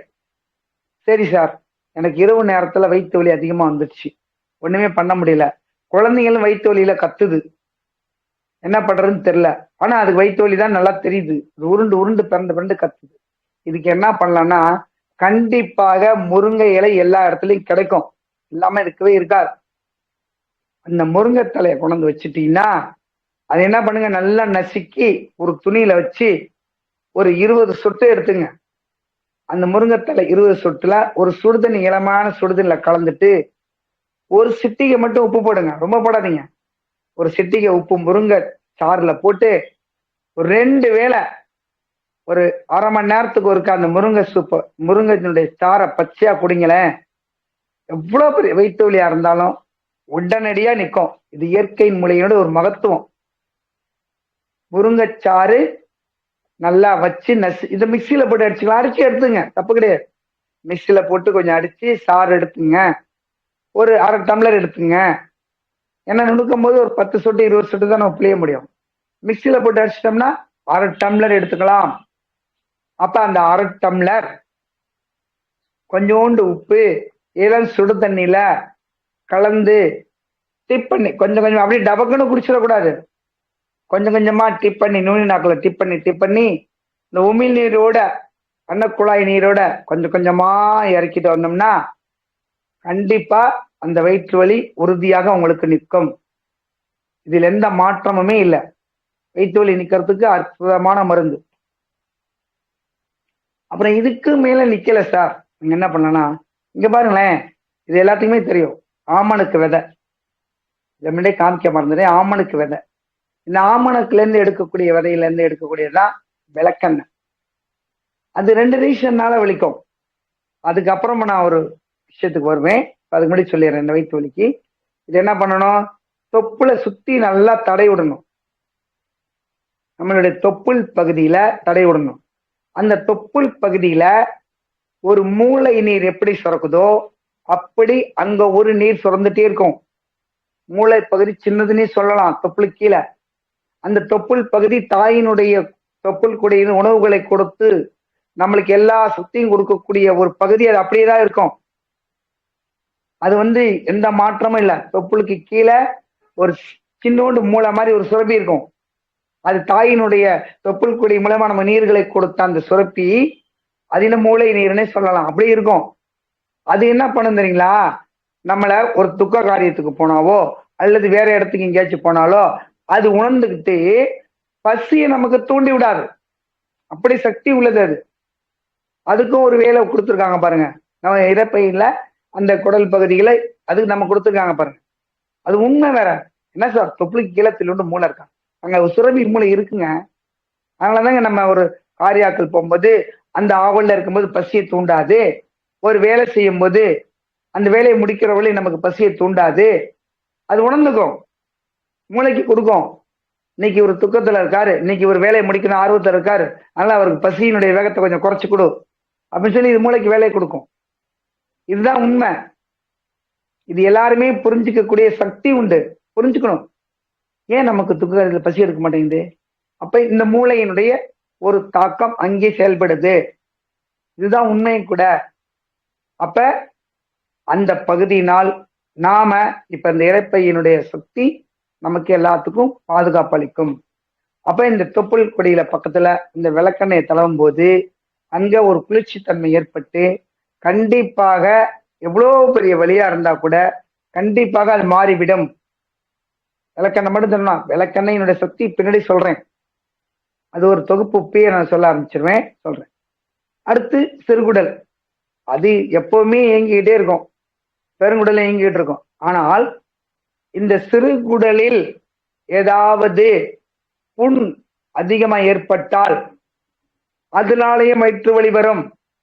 அப்ப என்ன பண்ணலாம், அந்த சிறுகுடல்ல எந்த அளவுக்கு அழிவுத்தன்மை ஏற்பட்டிருக்கு, எந்த அளவுக்கு புண்ணு ஏற்பட்டிருக்குன்னு நம்ம உணவுகள்லயோ மாத்திரைகள்லயோ குணப்படுத்த முடியலன்னா அதை ஸ்கேன் பண்ணி, அதை எக்ஸ்ரே எடுத்து பார்த்து சிடி ஸ்கேன் எடுத்து பார்த்தோம்னா அந்த இரைப்பையில எந்த அளவுக்கு புண்ணு ஏற்பட்டிருக்குங்க, அந்த குடல்ல எந்த அளவுக்கு புண்ணு ஏற்பட்டிருக்குன்னு பார்த்து அந்த பகுதியை மட்டும் தனியா கூட இப்பெல்லாம் கதிர்வீச்சுல வந்திருக்கு, எடுத்துட்டு மீதி இருக்கு 2 பகுதி இணைச்சிருவாங்க. அப்ப அவங்களுக்கு, ஏன்னா இதான் 20 அடி இருக்கே, ஒரு 2 அங்குலம் 3 அங்குலம் எடுக்கிறதுல எந்த குறையும் வந்துடாது. திரும்ப அதை வந்து இணைச்சிருவாங்க. அப்படியே ஆப்ரேஷன் பண்ணி அதை இணைச்சிருவாங்க. இணைச்சிட்டாங்கன்னா அந்த புண்ணு அழுகி போனது ஆறி போயிடும். நமக்கு ஜீரண மண்டலம் நன்றாக வேலை செய்யும். இது அதிகமா சிறுகுடல்ல தான் வரும். பெருங்குடலுக்கு அதிகமா போறதுக்கு வாய்ப்பு இருக்காது. சிறுகுடல்ல தான் இது அதிகமா தத்துவத்தை உணரலாம். பெருங்குடலுக்கு வராது. பெருங்குடல்ல கடைசியில அப்பண்டிசிஸ் வால் வளர்ந்து போகுது. அப்ப அது ஒரு ஆபரேஷன் தானே. அது எல்லாத்துக்கும் வராது. 1000த்துல ஒருத்தருக்கு 100த்துல ஒருத்தருக்கு தான் அந்த அப்பண்டிசிஸ் ஃபார்ம் ஆகும், அந்த வயிற்று வலி ஃபார்ம் ஆகும். இப்ப இதெல்லாம் நம்ம கரெக்டான முறையில உணவுகளை எடுத்துக்கிட்டோம்னா எந்த பிரச்சனையுமே வராம இந்த மலக்குடல்ல போய் அது எல்லாம் தங்கிக்கும். இந்த மலக்குடல்ல தங்குறத நம்ம என்ன பண்ணணும், உணர்வுகள் தூண்டும். மலம் போகணும், நீர் போகணும் அப்படின்னு தூண்டும். அப்ப அந்த நேரத்துல நம்ம அதை வெளியேற்ற முடியாத சூழ்நிலை, இக்கட்டான சூழ்நிலை வந்தால் மீண்டும் அது வயிற்றுக்கு உபாதை ஏற்படுத்தும். அது உண்மையும் கூட. ஒவ்வொரு இடத்துல பாத்தீங்கன்னா பயப்படுவாங்க, நமக்கு மலம் வருதுங்கன்னு போறதுக்கு வயலிலேயே வாய்ப்பு இல்லையே என்று. அந்த வாய்ப்பை ஒரு அரை மணி நேரத்துக்கு முன்னாடி நமக்கு தூண்டிவிடும். மலம் வருகிறது என்று தூண்டிவிடும்.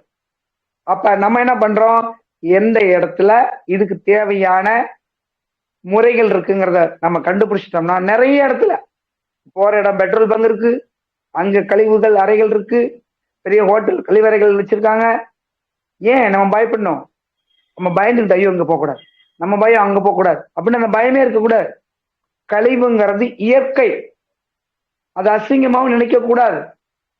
அந்த கழிவு வெளியேறலனால் வயிறே இயங்காதுங்க, சிறுகுடலே இயங்காது, பெருங்குடலே இயங்காது. அது எப்படி இயங்கும்? திரும்ப திரும்ப அது தள்ளிட்டு வெளியே போட்டாலும் என்ன பண்ண முடியும்? அப்ப இது போல சரியான முறையில் இயக்கங்கள் இல்லை என்றால், எனக்கு சரியா வெளியே போல அப்படின்னால் அதற்கு ஒரு மருந்து இருக்கு. நான் முன்னாடி நிறைய இடத்துல சொல்லியிருக்கேன், நிலவாகை சூரணம். நிலவாகை சூரணம் கேட்டு பாருங்க. அப்படி இல்லையா, அந்த காலத்துல குழந்தைகளுக்கு பாத்தீங்கன்னா, நான் சொன்ன பாமனுக்கு என்ன, ஒரு அரசங்க எடுத்துக்குவாங்க, 3 சொட்டு ஊத்துவாங்க, ரொம்ப ஊத்திட மாட்டாங்க. அப்படியே அந்த சங்க விளக்கடையில ஊத்திடுவாங்க. அந்த குழந்தை நல்லா பீதியாகும். இது வாரத்துக்கு ஒரு முறை. நம்மளும் வாரத்துக்கு ஒரு முறை கண்டிப்பாக கழிவுத்தன்மை ஏற்படுத்தி ஆக வேண்டும். 2 வேளை 3 வேளை நார்மலா போகும், ரொம்பலாம் வயிற்றெல்லாம் போகாது இந்த நிலவாகை சூரணம். ஏன் சார் அப்படின்னா, இந்த மலம் போய் தங்க தங்க இங்க என்ன ஆகும், அது உற்பத்தி பண்ணிட்டு இருக்கக்கூடிய பூச்சிகள் ரொம்ப சாப்பிடும். அந்த பூச்சிகள் வந்து அவ்வளவு விசேஷமா அந்த உணவுகளை எடுத்துக்கும். அப்ப அந்த பூச்சிகள் உற்பத்தி ஆகும்போது உடலில் இரத்த அணுக்கள், இரத்த சோகைகள் ஏற்படும். இரத்த அணுக்கள், இரத்த சோகைகள் உடலில் ஏற்படும். இப்படிதான் இந்த பூச்சிகள் உற்பத்தி ஆகிறது. காரணமே மலங்களை அடக்கி வைப்பதனால் பூச்சிகள் அதிகமாக உற்பத்தி ஆகும். இப்படிதான் நம்ம அதை பார்த்துக்கிறோம். புரியுதுங்களா? அடுத்து பாத்தீங்கன்னா, குடல் பத்தி பார்த்துட்டோம், இரைப்பை பைய பார்த்துட்டோம், அப்புறம் சிறுகுடலை பார்த்துட்டோம், அப்பண்டிக்ஸ் பார்த்தோம். இப்ப மலக்குடல் பகுதிக்கு வந்து மலத்தினுடைய மலப்பைன்னே சொல்லலாம். அந்த மலப்பை தனியா இருக்கும், நீர்ப்பை தனியா இருக்கும், மலப்பை தனியா இருக்கும். இந்த மலப்பை தான் உணர்வுகளை தூண்டி நம் மலத்தை வெளியேற்றக்கூடிய சக்தி உள்ளது. கண்டிப்பாக வாரம் ஒரு முறை இரவு ஒரு 7 மணி போல ஒரு அரை டம்ளர் 2 ஸ்பூன் 3 ஸ்பூன் நிலவாகை சூரணத்தை போட்டு குடிங்க. இப்ப சனிக்கிழமை சாப்பிட்டீங்கன்னா ஞாயிற்றுக்கிழமை உங்களுக்கு லீவ் இருக்கும். ஒரு 2 வேளை தாராளமா ஒரு 7 மணிக்கெல்லாம் தாராளமா ஃப்ரீ மோஷன் ஆயிடும். அப்ப இந்த மாதிரி நாள் கணக்கு வச்சுங்க. சனிக்கிழமை இரவு சாப்பிட்டோம், ஞாயிற்றுக்கிழமை ஃப்ரீயா நமக்கு ஆயிட்டு. அப்ப ஃப்ரீயா அந்த ஒரு வாரம் ஃப்ரீ ஆயிட்டாலே ஆட்டோமேட்டிக்கா உங்களுக்கு தினமும் அந்த ஒரு மெத்தட் வந்துட்டே இருக்கும். அந்த ஒரு கழிவு பகுதியை தூண்டிக்கிட்டே தானா வந்துட்டே இருக்கும். அதுதான் முக்கியத்துவமானது. இப்ப இந்த இரைப்பையை பாதுகாப்ப மீண்டும் சொல்லுகிறேன், தயவு செய்து மது பழக்கம் வேண்டாம். வயிறு புண்ணாவும் கல்லீரல் கோளாவும், கண்டிப்பாக மன அழுத்தம் ஏற்படும். 2வது, அதிக மருந்து மாத்திரை சாப்பிட்றவங்களுக்கும் வயிற்றில் புண்ணு ஏற்படும். இப்போ ஒரு மெடிக்கல்ல போய் மாத்திரை வாங்குறோம், அவங்க 5 செட்டு போட்டு கொடுப்பாங்க, ஒவ்வொன்றுக்கும் 5 மாத்திரை, வலிக்கே 2 மாத்திரை கொடுப்பாங்க. அது மாதிரிலாம் சாப்பிடக்கூடாது, வயிறு புண்ணை ஏற்படுத்தும். இப்ப ஒரு மாங்காய் இருக்கு, கரெக்டா ஒரு கல் எடுத்து அடிங்க, அது விழுந்துடும். 2 கல் 3 கல் அடிக்கிறோன்னா எப்படியா இருந்தாலும் தட மாதிரி போயிடும் மாங்காய்.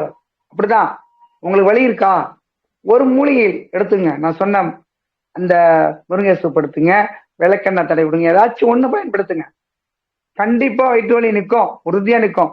நான் நிறைய பேருக்கு கொடுத்துருக்கேன், வயிற்று வலி வர்றவங்களுக்கு இது போல அந்த முருங்கை சூப்பு கசக்கி கொடுத்துருக்கேன், வயிற்று வலி உடனே நின்றுருக்கு. இன்னும் அந்த வயிற்று வலி இந்த மாத விளக்கு நேரத்துல வரக்கூடிய வயிற்று வலியா இருந்தா கூட இந்த முருங்கை சூப்பை நம்ம பயன்படுத்தினோம்னா கண்டிப்பாக அந்த வயிற்று வலி நிற்கும். ஆனால் 3 முறை சாப்பிடணும், காலையில, மத்தியானம், இரவு. இந்த 3 நாளைக்கு 3 வேளை சாப்பிடணும். கண்டிப்பா இந்த வயிற்று வலி வரவே வராது. நீங்க வேணா அந்த சாப்பிட்டு பாருங்களேன், அவ்வளவு அற்புதமானது ஒரு மூலிகை இந்த முருங்கை சூப்பு, முருங்கையினுடைய சாறு. இப்படிதான் நம்ம ஒவ்வொன்றையும் எடுத்துக்கிறோம். அப்புறம் இப்ப அந்த வயிற்று வலிக்கு நான் சொன்னது போல ரொம்ப அற்புதமான மூலிகைகள்லாம் பார்த்துட்டோம். ஒவ்வொரு மூலிகையும் ஒவ்வொரு தத்துவங்கள் உண்டு, ஒவ்வொரு மூலிகைக்கும் அற்புதமான ஒரு நம்ம ஏற்படுத்தியிருக்கோம். இதுல ஏதாவது உங்களுக்கு சந்தேகங்கள் இருந்தா கேட்கலாம். அதுக்கு முன்னாடி இந்த வகுப்புல இப்போ உள்ள காலகட்டத்துக்கு ஒரு முக்கியமான செய்தியை நான் பதிய வைக்கிறேன். இப்ப எப்படி செய்தி என்னன்னு கேட்டீங்கன்னா, வெப்பம் அதிகமாகிவிட்டது, அதுவும் வானிலை ஆராய்ச்சியினுடைய ஒரு மகத்துவம் நமக்கு நிறைய அறிவுறுத்தி இருக்காங்க. இப்பயே 100 டிகிரி வெப்பம் வந்துருச்சு. இந்த வெப்பம் நம்ம உடல்ல பல விதங்கள்ல பாதிக்கும், கண்டிப்பா பாதிக்கும். அதாவது உடலில் இருக்கக்கூடிய இரத்த நாளங்களை பாதிக்கும், மூளை பகுதியை பாதிக்கும், இரைப்பையை பாதிக்கும், சிறுகுடல் பெருங்குடலை பாதிக்கும். இதெல்லாம் வெப்பத்தினால் சுருங்கி விரியக்கூடிய தன்மைகளினால் உடல் பகுதி உஷ்ணம் அதிகமாக ஏற்படுத்தி வேர்வை நாளங்கள் வழியாக நம்மளுடைய சத்துக்கள் எல்லாம், அது கால்சியம், புரோட்டீன் சத்துக்கள்லாம் வெளியேற்றப்பட்டு உடலுக்கு தேவையான ஆரோக்கியம் கிடைக்காது. அப்ப இந்த வேர்வை நாளங்கள் வெப்பத்தினால் தான் அதிகமாக சுரக்கும். அப்ப இதுக்கு என்ன சார் வழினா, இன்னும் சொல்ல போனா இந்த வேர்வை காலங்களினால் ஒரு சில பேர்த்துக்கு பக்கவாத நோய்கள் கூட ஏற்படும். அதிக வெப்பத்தினால் இரத்த அழுத்தம் அதிகமாக ஏற்படும் போது ஏற்படுறதுக்கு கூட வாய்ப்புகள் உண்டு.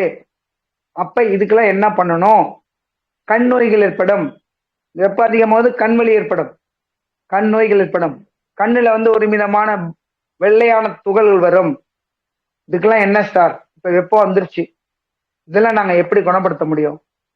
அதுக்குதான் இந்த வெப்பத்தை பற்றிய ஒரு அற்புதமான பதிவு தான் இப்ப நான் உங்களுக்கு சொல்றது. இத்தனையும் உடம்புல ஏற்படுத்தும் வெப்பம். சீரா இருக்க உடம்பு அதிகமா வெப்பம் ஏற்படுத்திச்சுன்னா உடனே என்ன பண்ணும், வேர்க்கும், படபடப்பு வரும், இல்லைன்னா மயக்கம் கிடக்குள்ள விழுந்துருவோம் வெயில் தாங்க முடியாம. இதெல்லாம் வெயில்னால தாக்கங்கள் ஏற்படுத்தும். அப்ப நம்ம உடலை பேணி காக்கிறதுக்கு நம்ம என்ன இந்த வெயில் காலத்துல முறையானதை கடைப்பிடிச்சுக்கணும்னா, தயவு செய்து வெளியில் அதிகமாக போகக்கூடாது. தவிர்க்க முடியாத காரணத்தை தவிர மித்த காலங்களில் இந்த வெயில் நேரத்தில் போகக்கூடாது. அப்ப இந்த வெயிலினுடைய தாக்கம் நமக்கு குறையும். அப்புறம் இளநீர் அதிகமாக அருந்தலாம், வெள்ளரி பிஞ்சு சாப்பிடலாம். மஞ்சக்காமலை இருக்கிறவங்க சாப்பிடக்கூடாது. இந்த வெயிலினால் நான் சொன்ன மஞ்சக்காமலையும் வரும் வாய்ப்பு இருக்கிறது. ஏன்னா அதிக வெப்பம் ஏற்படும் போது, கல்லீரல் வெப்பம் ஏற்படும் போது, அங்கே மது பழக்கம் இருப்பவர்களுக்கு, சாதாரண நிலையில் இருப்பவர்கள் கூட, உணவு பழக்க வழக்கங்கள் மாற்றம் இருப்பவர்கள் கூட கொஞ்சம் கொஞ்சமா அந்த கல்லீரல் பாதிப்படைந்து ஜாண்டிஸ், மஞ்சக்காமலை கொண்டு விடும். இந்த வெப்பத்தினாலும், இந்த வெப்பத்தினால் இளநீர் நான் சொல்ல போல குடிக்கலாம். அதோடு மட்டுமில்லாமல் காலையில் இயற்கை உணவுகளை எடுத்துக்கொள்ளலாம். நான் சொன்னேன், சாத்துக்குடி, மாதுளம்பழ ஜூஸ், வெள்ளரி சூப், பப்பாளி, தக்காளி சூப்பு, முருங்கை சூப்பு, கீரை வகைகள், பொன்னாங்கண்ணி கீரை, இது போல நிறைய கீரைகள் எடுத்துக்கொள்ளலாம், சூப்பாக எடுத்துக்கொள்ளலாம். அப்ப நமக்கு அது குளிர்ச்சியை ஏற்படுத்தக்கூடியது. அந்த காலத்துல அதனாலதான் தயிர் இதை வச்சிருக்காங்க. எதுனா பழைய சோறும் வெங்காயமும். பாத்தீங்கன்னா மத்தியான நேரத்துல வெயில்ல வேலைக்கு போயிட்டு வந்தாங்கன்னா அந்த பழைய சோறும் அந்த வெங்காயமும் சாப்பிடுவாங்க. இப்ப அதே போலதான் இந்த பழைய சோறு எங்களெல்லாம் வைக்க முடியலன்னா அந்த சாதத்தை எடுத்து பிரிட்ஜில் வச்சுட்டு திரும்ப அதை எடுத்து கொஞ்சம் நல்லா இது பண்ணி சாப்பிட்டீங்கன்னா பழைய சோறு மாதிரி ஆயிடுதுங்கிறாங்க. எவ்வளவு டெக்னிக்கல் கண்டுபிடிச்சிருக்காங்க பாத்தீங்களா. அந்த சாதத்தை மிஞ்சி பண்ண எடுத்து வச்சுட்டு பிரிட்ஜில் வச்சுட்டு திரும்ப எடுத்தீங்கன்னா ஜில்னஸ் வரும். கொஞ்சம் அது தண்ணி கலந்தோம்னா ஜில்லு மாறிக்கும். அப்ப அங்க கூட பழைய சோறை உடனே ரெடி பண்ணிட்டோம். ரெடி பண்ணி அதுக்கு ஆனியன் வெங்காயம் சாப்பிட்டோம்னா உடம்பினுடைய ஹீட்டை அப்புறமா குறைக்கும். அவ்வளவு அற்புதமானது இந்த பழைய சோறும் வெங்காயமும். இப்போ இந்த வெயில் காலத்துல அதான் அதிக எடுத்துக்கணும். அதுக்கு அப்புறம் நம்ம வீட்டிலேயே தயார் பண்ணலாம். நிறைய இப்ப கம்பங்கூழ் பொடி வந்துருச்சு. கேழ்வரகு கூட கொஞ்சம் ஹீட்டுன்னு சொல்லலாம், ஆனால் கம்பு ரொம்ப ரொம்ப குளிர்ச்சி. வெந்தயம் வந்து விட்டது. வெந்தயம்லாம் நம்ம உடம்புக்கு ரொம்ப குளிர்ச்சி பண்ணலாம். வெந்தயக்கீரை போட்டு சூப்பு வச்சு குடிங்க. வெந்தயம் சாப்பிடுங்க. பொடி வெந்தயம் எப்படி சாப்பிடுங்க. வெந்தயம் முழுக்க சாப்பிட்டீங்கன்னு வச்சுக்கோங்களேன், அஜீரணமாகாது. அது மழை வழியா அப்படியே வந்துடும். ஆனா பொடியா தான் எடுத்துக்கணும். வெளியில போனோம்னா முடிந்த அளவுக்கு இயற்கை பானங்களை சாப்பிடுங்க. அதனாலதான் நம்மளுடைய பூமி தாய் இந்த இயற்கையினுடைய சக்தி இந்த வெப்பத்தை குறைக்கணும்னு இந்த வெப்ப காலத்துல பனை மரங்கள் மட்டும் பனம் நுங்கு நம்ம கொடுத்துட்டே இருக்கோம். இந்த 3 மாசம் தான் அதுக்கு வேலை. இப்பெல்லாம் நல்லா பிஞ்சு விட ஆரம்பிச்சிருக்கோம். இந்த சித்திரை வைகாசி மே மாசத்துல எல்லாம் என்ன பண்ணோம், நொங்கு அதிகமா கிடைக்கும். இப்பெல்லாம் பாத்தீங்கன்னா நொங்கு கிடைக்காது, ஏதோ அங்கொண்டு கொண்டாந்து கிடைக்கும். ஆனா அப்ப பாத்தீங்கன்னா நொங்கு அப்படி கிடைக்கும். அப்ப அந்த நொங்குகள் நிறைய ஜூஸ் வச்சு சாப்பிடலாம். இயற்கையா நொங்குகள் எடுத்துக்கலாம். அதெல்லாம் கலப்படம் இல்லாத நீர், இளநீர் கலப்படம் இல்லாத நீர், இளநீர் எடுத்துக்கலாம். இப்படித்தான் நம்ம ஒவ்வொருவரும் இந்த வெப்பமான மயமான காலத்தை மாற்ற வேண்டும். அதுவும் தயவு செய்து சொல்றேன், இந்த 60 வயசு மேல உள்ளவங்க 12ல இருந்து 4 மணி வரலையும் வெயிலுக்கு போகாதீங்க. உங்களை அறியாமலே வெப்பத்தில் ஒரு விதமான தாக்கங்களை ஏற்படுத்தும். அது மயக்கம் வந்து கீழே விழுவறதுக்கு வாய்ப்பு உண்டு. சொல்லப்படுதுங்களா? தயவு செய்து 60 வயதிலிருந்து போகாதீங்க. அவங்க மத்தியான நேரத்துல வெயில் எடுத்துங்க. அதே மாதிரி வேலை செய்யறவங்க 3 வேலை வேணாலும் குளிங்க. காலையில இரவு வேலைக்கு செல்பவர்கள் குளிங்க. அல்லது இந்த வெளி வேலைகளுக்கு வெயில்ல போய் செய்யறவங்க 3 வேலை வேணாலும் குளிங்க. எவ்வளவுக்கு நம்ம உடம்புல நீர் குறிச்சுக்கிறோமோ அவ்வளவுக்கு உஷ்ணத்தை குறைக்கக்கூடிய சக்தி நம்ம உடம்பை ஏற்படுத்திக்கும். அதுக்குதான் நான் சொன்னேன், இந்த ஆமணக்கு நான் சொன்னேன் பாத்தீங்களா, ஆமணக்கு எண்ணெய், இந்த விதை இதை எடுத்துனா ஆமணக்கு எண்ணெய் வரும். அந்த அதான் விளக்கெண்ணெய். இத இரவு நேரத்தில் நம்மளுடைய உச்சி தலையில் ஒரு 2 சொட்டு 3 சொட்டு வச்சு தடவிட்டு படுங்க. வெப்பம் குறையும், உடம்பு உஷ்ணம் குறையும். இந்த நான் சொன்ன இந்த கல்லீரனால் ஏற்பட நோய்கள், அல்லது இந்த பக்கவாத நோய்கள், அல்லது இந்த உஷ்ணத்தினால் ஏற்படக்கூடிய ஜீரண மண்டல வேலைகள், இதெல்லாம் வரவே வராது. இதுல நம்ம இயற்கையா மூலிகையா எடுத்துக்கக்கூடிய ஒரு சக்தி, இயற்கை மூலிகைகளை நம்ம எடுத்துக்கக்கூடிய ஒரு உணவு முறையில ஒரு பழக்க வழக்கங்கள். அந்த காலத்துல எல்லாம் பாத்தீங்கன்னா மேக்சிமம் விளக்கெண்ணெய் தான் அதிகமா பயன்படுத்துவாங்க தலைக்கு. ஏன்னா வெயில்ல போய் வேலை செய்வாங்க. இப்பயும் ரொம்ப பேர் அதான் பயன்படுத்துறாங்க, விளக்கெண்ணெய் தான். அந்த விளக்கெண்ணெய் தான் ரொம்ப ரொம்ப அற்புதமா இருக்கும். இந்த விளக்கெண்ணெய்க்கு அவ்வளவு மகத்துவம் உண்டு. அப்ப அந்த விளக்கெண்ணெயை பயன்படுத்துங்க. இப்படித்தான் ஒவ்வொருவரும் தன்னைத்தானே உணர்ந்து இந்த வெப்பமயமாக வரக்கூடிய நேரத்தை காலத்தை வெல்ல வேண்டும். இது என்ன பண்ண வெயில் அப்படின்னு சொல்லி போனோம்னா கண்டிப்பாக பெரிய பாதிப்புகள் ஏற்படுத்தும். நான் சொன்னது போல நரம்புகள் படிப்பு ஏற்படுத்தும். அதை விட இந்த வெயில் காலத்துல அம்மை நோய்கள் நிறைய ஏற்படுத்தும். அம்மை அங்கங்க கொப்பளம் ஏற்படும், அது அம்மணின்னு சொல்லுவாங்க. அதுக்குதான் வேப்பலையை பயன்படுத்தணும், குளிர்ச்சியாகன்னு சொல்லுவாங்க. அதுதான் வேப்ப மரம் பார்த்தீங்கன்னா எந்த காட்டுல, எந்த மலையில, எந்த நீர் பகுதியில எங்க வேணாலும் வளரும். அது அந்த வேப்ப மரத்தடியில போய் நின்னாலே அங்க ஒரு குளிர்ச்சி நம்ம கிடைக்கும். அவ்வளவு சக்தி வேப்ப மரத்துக்கு உண்டு. அப்பா, இந்த வெயிலுக்கு இந்த வேப்ப மரம் எவ்வளவு காற்று கிடைக்குது, அப்பா கொஞ்சம் சுகமா இருக்குப்பா, இந்த வெயில்ல நிக்கிறதுக்கு இந்த வேப்ப மரத்துல வந்து நின்னோம், ரொம்ப நல்லா இருக்கு அப்படின்னு நம்ம மனசு தன்னை தானே உணரும். இந்த வேப்ப மரத்துக்கு அவ்வளவு சக்தி உண்டு, குளிர்ச்சியை கொடுக்கக்கூடிய சக்தி உண்டு. அப்ப வேப்ப நிலையும் நம்ம பயன்படுத்தலாம். வேப்பம் கொழுந்து, வேப்பம் பூ. வேப்பம் பூல வந்து நம்ம ஜென்ரலாவே வேப்பம்பூ எடுத்து நம்ம அரைச்சு துவையல் வச்சு சாப்பிடலாம், குளிர்ச்சி ஏற்படுத்தும், அது கசப்பெல்லாம் வராது. வேப்பம்பூ இன்னும் சொல்ல போனா இந்த காலத்துல வேப்பம்பூ ரசத்துல சாம்பார்ல எல்லாம் போடணும், அதை மறந்துட்டோம் பாருங்க. வேப்பம்பூவை கொண்டு வந்து நம்ம ரசம் வைக்கிறதுல, புளி இல்லாம ரசம் வைக்கிறதுல சேர்த்துக்கலாம். வேப்பம்பூ குளிர்ச்சியை உண்டு பண்ணும். மித்த உணவு பதார்த்தலையும் கொஞ்சம் கொஞ்சம் வேப்பம்பூவை சேர்த்துக்கலாம், அங்கே குளிர்ச்சி ஏற்படுத்தும்.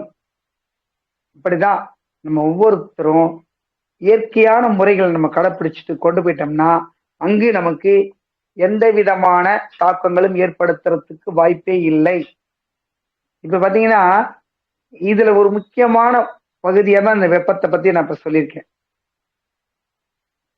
தயவு செய்து 60 வயசுக்கு மேல இருக்கிறவங்க, நீரிழிவு நோய் இருக்கிறவங்க, ரத்த அழுத்த நோய் இருக்கிறவங்க, வயிறு புண்ணு அல்சர் இருக்கிறவங்க, ஹெச்பி அதாவது ஹீமோகுளோபின் கம்மியா இருக்கிறவங்க தயவு செய்து அதாவது 12 மணியிலிருந்து 3 மணி வரையும் செல்ல வேண்டாம். கதிர்வீச்சுகளுடைய தாக்கம் அதிகமாக இருக்கும். ஒரு முக்கியமான வேலைக்கு போகணும் சார், இடையில கூலிங் எடுத்துங்க. கூலிங்னா என்ன? இளநீ. இப்ப எல்லாரும் ஃபேஷன் ஆயிடுச்சு, ice water ice water ice வாட்டர்னு. ஐஸ் வாட்டர் என்ன பண்ணும்? கொஞ்ச நேரம் நம்மளை கூழ்படுத்தும், அவ்வளவுதான், அச்சுமே ஹீட் ஆயிடும். இந்த ஃபேன் காத்து என்ன பண்ணும்? மேல இருக்க வெப்பத்தை எடுத்து நமக்கு கொடுக்குது. ஏசி ரூம் என்ன பண்ணும்? அது செயற்கையானதான், இயற்கையானது இல்லையே, செயற்கை தானே. இப்ப ஏசி ரூம் என்ன பண்ணும்? நமக்கு ஏதாவது நோய்கள் ஏற்படுத்திட்டு தான் இருக்கும்.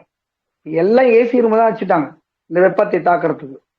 ஏன்? இயற்கையான காற்றோட்டம் மாறி இருக்கு, இயற்கையான இடங்கள் இருக்கு, அல்லது நம்ம வீட்டிலேயே வந்து கொஞ்சம் காற்றோட்டமான வசதி உள்ளவங்களாம் வச்சு கட்டியிருக்காங்க. காற்றோட்டம் அவசியம் தேவை. வீடுன்னு இருந்தா அங்க காற்றோட்டம் கண்டிப்பா வேணும். எல்லாரும் போட்டு இறுக்கி வச்சு கட்டி போடுறாங்க, கட்டக்கூடாது. அதுதான் 4 ஜன்னல் அல்லது 2-3 இடத்துல ஜன்னல் வச்சு கதவுகளை திறந்து வச்சிடறோம். இயற்கையான காற்று வரணும். அப்ப இயற்கையான உணவு முறைகள் எப்படியோ அது போலதான் இந்த வெப்பத்தை தணிப்பதற்கும் இயற்கையான காற்றுகள் தேவை. கிராமத்துல இருக்கவங்கலாம் பாத்தீங்கன்னா வீட்டுல படுக்க மாட்டாங்க, இந்த வெயில் அதிகமா இருக்க காலத்துல. அங்க ஒரு மேடை, வேப்ப மரத்துக்கு கீழே ஒரு மேடை கட்டியிருப்பாங்க, பஞ்சாயத்து மேடைன்னு கூட சொல்லுவாங்க. அங்க பாத்தீங்கன்னா 20 பேர் 30 பேர் படுத்திருப்பாங்க. காரணம், என் வீட்டுல புழுக்கமா இருக்கு சார், காற்றோட்டமே இல்லை, இங்க வந்தா காத்து நல்லா இருக்கு. அவன் பாத்துங்க, அந்த இயற்கையான சுகம் அவங்களுக்கு எங்க கிடைக்குது பாருங்க. இங்க வந்து படுத்துக்குவாங்க, எந்த பயமும் அவங்களுக்கு இருக்காது. ஐயோ இரவு நேரத்துல பயம் எதுவுமே வராது அவங்களுக்கு.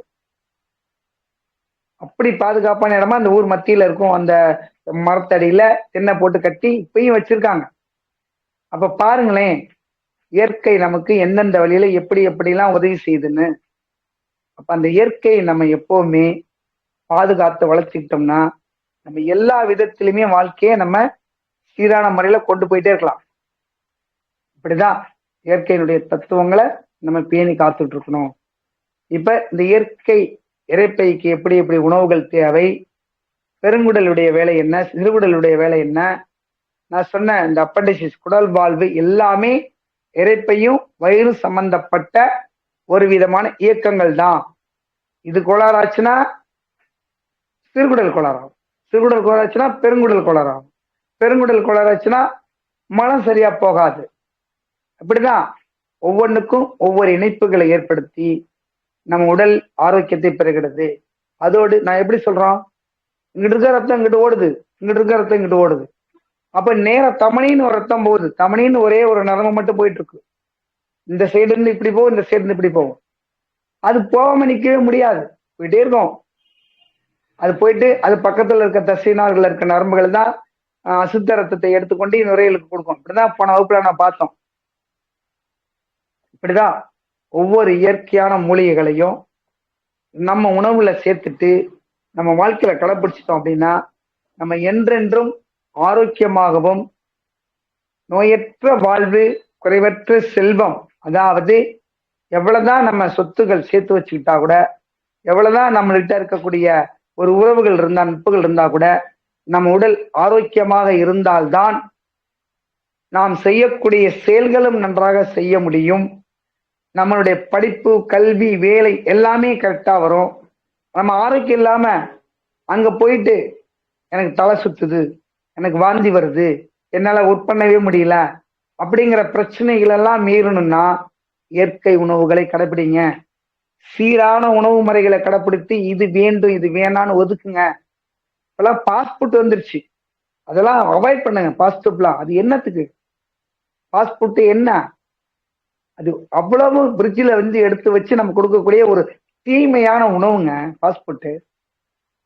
அதோட சிக்கன் நான் சொல்லிட்டே இருக்கேன், அவாய்ட் பண்ணுங்க பண்ணுங்க, கண்டிப்பா பண்ணிடுங்க. ஏதோ நான் அசைவம் சாப்பிடுவேன், எனக்கு அதுதான் எனக்கு நல்லதுன்னா மீன் எடுத்துங்க, கொஞ்சமா வேக வைத்து புளிப்பு இல்லாம மீன் எடுத்துங்க. மீன்ல வைட்டமின் இருக்கு, எனக்கு தேவைப்படுது சார் அப்படின்னு மீன் எடுத்துங்க. சரி, இதெல்லாம் இருக்கு, உணவுகளை பத்தி சொல்றீங்களே, அப்ப கறியெல்லாம் எடுத்துக்கலாமா? கறி வேண்டாம், அதுக்கு பதிலாக சொல்றேன், வேணா கொஞ்சம் ஈரல், அயன் சத்து கொடுக்கக்கூடியது ஈரல் எடுத்துக்கலாம். இப்படிதான் நம்ம அது நான் அசைவ உணவுக்காரவங்களை நாம கண்ட்ரோல் பண்ண முடியலங்கிற காரணத்துக்காக வேண்டி சொல்ல வேண்டிய கட்டாயத்துக்கு நான் சொல்லுகிறேன். சைவ உணவுனா பிரச்சனையே கிடையாது, அவங்களுக்கு எல்லாமே புரியும். இப்ப நான் எல்லாம் வேதனைப்படுறேன், ஏன் சின்ன வயசுல எனக்கு சொல்றதுக்கு ஆள் இல்ல. அசைவ உணவு எடுத்துட்டோமே, 10 வருஷம் 15 வருஷமா அதை எடுத்துட்டு இருந்துட்டு இப்ப 20 வருஷ காலமா அதை விட்டுட்டோமே, அதனால எவ்வளவு உடம்பு நமக்கு நல்லாதான் இருக்கு, ஆரோக்கியமா இருக்கு அப்படிங்கிறத நான் உணர்றேன். அப்ப நம்ம ஏன் அடுத்தவங்களுக்கு உணர வைக்க கூடாது? அப்படிங்கிறனால அடுத்தவங்களுக்கு உணர வைக்கிறோம்.